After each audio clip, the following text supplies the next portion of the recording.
মা ফোন করছে কেন? হ্যালো, কোথায় আছে জানো না নাকি? স্কুলের রেজাল্ট দিতে এসছি। কদিন যায় রেজাল্ট দিতে?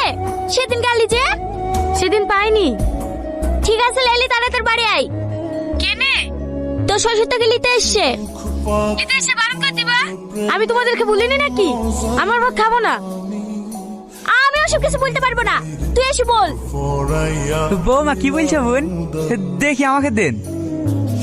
হ্যালো সালমা, কখন আসবা মা? আমি তোমাকে নিতে এসছি। বাবু বাড়ি চলে এসছে যে। বাড়ি চলে এসে তো আমি কি করবো? আমি আপনার ছেলে ভাত খাবো না। এসব তুমি কি বলছো মা?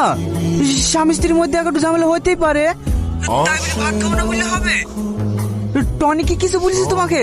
ও আর কোনো দোষ থাকলে বলো, মেরে ঠ্যাং ভেঙে দেবো। ও আবার কি দোষ করবে?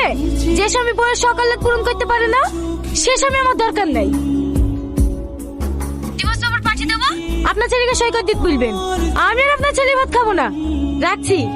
হ্যালো হ্যালো হ্যালো বৌমা, ফোনটা মনে হয় কেটে গেল। বোন আর একবার ফোনটা লাগিয়ে দেন না। ছেড়ে দেন ভাই, মেয়ে যখন যেতে চাইছে না, আপনার ছেলেকে বলেন না ছাড়ছুড় করে নিতে।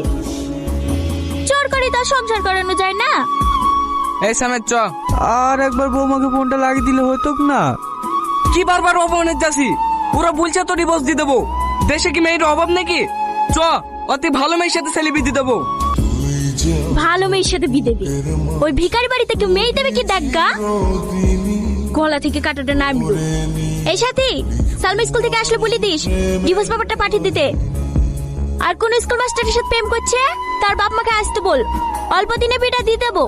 ঠিক আছে মা। কি গো, একা আসছো যে? সালমা আসলো না?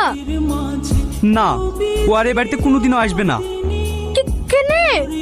আমরা নাকি গরিব, আমার ছেলে নাকি ও সকালে আর কিছু পূরণ করতে পারে না, তাই ওরা ডিভোর্স চাইছে।